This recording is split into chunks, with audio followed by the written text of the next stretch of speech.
Hello, everyone, and welcome to the Wills, Women, and Wealth podcast. I'm Elsa W. Smith, your Maryland estate planning and probate attorney, and I'm thrilled to have you with us today. We're here to empower women who value their health, wealth, and the legacies they're creating. This podcast covers various topics, including finance, law, mental and physical health, and more. We aim to provide you with valuable information, expert interviews, and educational episodes that answer your questions about wills, estate planning, and probate topics. Remember, this is a community, so please engage with us. If you have questions or topics you'd like us to discuss, reach out to us on social media or leave a comment below this episode. You can find all of our episodes on YouTube, Spotify, and Apple Podcasts. So make sure to subscribe and stay tuned for our upcoming content. We would really appreciate you following the podcast and leaving us a 5-star review when possible. That will amplify the podcast and gets it out to more people. Now on with the podcast. Today's topic is the 2 must-dos as you move forward into the new year. In the exciting world of estate planning, the month of December gives us a chance to look back on the past year and prepare for the future with a positive mindset.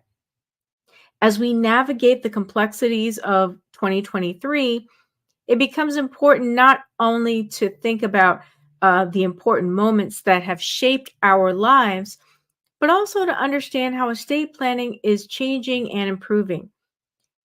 As I said, today we're going to talk about the 2 must-dos as you move forward into the new year. And the 2 must-dos are to reflect and review. Let's walk through each step. First, reflect. As we near the end of 2023, take a moment to reflect on the past 12 months.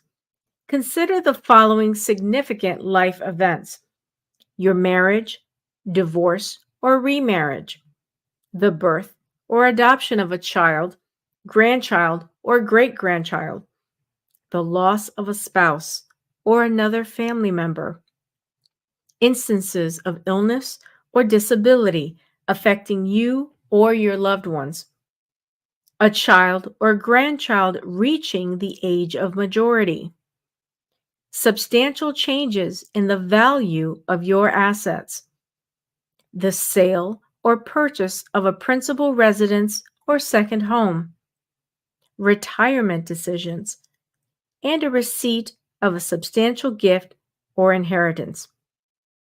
After conducting this introspective examination, shift your focus to beneficiaries and fiduciaries. If you missed episode 12 on the 7 mistakes to avoid when choosing beneficiaries, we discussed what can go wrong by failing to update beneficiaries, problems with naming minors as beneficiaries, and so much more. I recommend giving it a listen for valuable insights, and I'll drop the link to that episode in the comments. While reviewing your estate plan, contemplate the following. Have any individuals named as beneficiaries or fiduciaries passed away? Are there individuals or charitable organizations that should be added or removed as beneficiaries? Have marital or divorce events impacted your estate plan? Do you have a beneficiary with special needs receiving government assistance? Is there a need to safeguard beneficiaries from divorce, creditor issues, substance abuse, or gambling problems? Has the power of attorney changed or does it need updating? Would you like to revise any intentions in your advance directive for medical care? Now consider your minor children within your estate plan. Have any of your children reached the age of 18 or the age of majority in your state? If so, they no longer require a guardian, opening up a dialogue on their own estate plans. Go back and listen to episode 24, where I talk about breaking generational chains and provide you with creative ideas for starting the estate planning conversation with your family. Now consider other people around you. Are you an adult caregiver to your parents? Do your parents seem more forgetful? Do they struggle to complete tasks that used to come easily to them? How about your spouse? How about you? As we learned during our conversation with Dr. Carl V. Hill of the Alzheimer's Association, forgetfulness and Alzheimer's are not a natural part of aging. I invite you to listen to episode 4, where we discussed, among other things, what the warning signs of Alzheimer's disease and dementia are, and what caregivers can do to advocate for parents with signs of cognitive decline. Now that we've concluded the first part of the 2 must-dos, now let's move on to the second, review. We've immersed ourselves in reflection. Now it's time to turn our attention to reviewing estate planning documents if you have them. For any former estate clients of the firm tuning in, this is a great moment to revisit your plan. Before we delve into specific estate planning documents, consider confirming and sharing the location of these critical papers. Ensuring that they are safely stored yet accessible to fiduciaries and family is paramount. Confirming the location of your estate planning documents is crucial for several reasons. Accessibility. That ensures that your documents are easily accessible to your appointed fiduciaries and family members when needed, avoiding delays in executing your wishes. Timely action. In case of an emergency or unexpected event, having a known and accessible location enables quick and efficient action by those entrusted with managing your affairs. Preventing loss.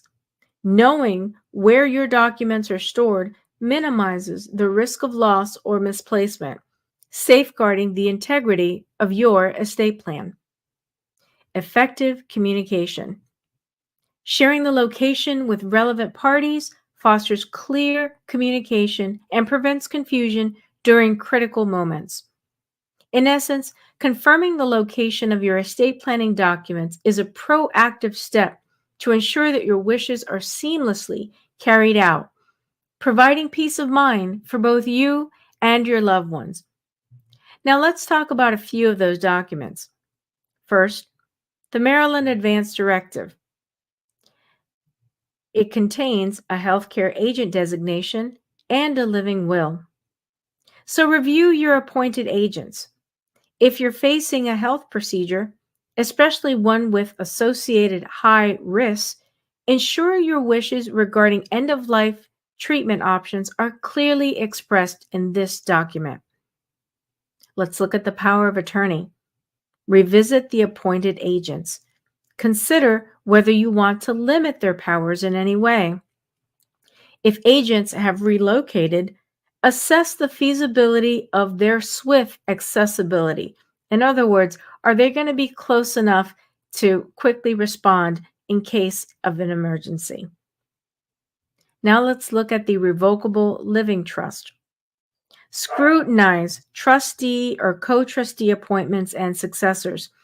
Consider their capability and weigh the cost and benefits of appointing a corporate trustee. Evaluate the need to fund your trust during your lifetime, contemplating what assets should transfer and when. Let's look at the last will and testament. Assess your personal representative appointment and successors. Ensure their capability and proximity. Explore trust provisions for minor children, considering the time and amount of access to funds. Contemplate the suitability of a couple as guardians in the event of the death of one party or divorce. Now look at your tangible personal property. Delve into specific collections, music, art, memorabilia, etc. Decide on inheritors, or rather beneficiaries, and update if necessary. Take a look at your digital assets. Account for online assets in your estate plan. Verify whether your power of attorney grants authority to manage digital assets.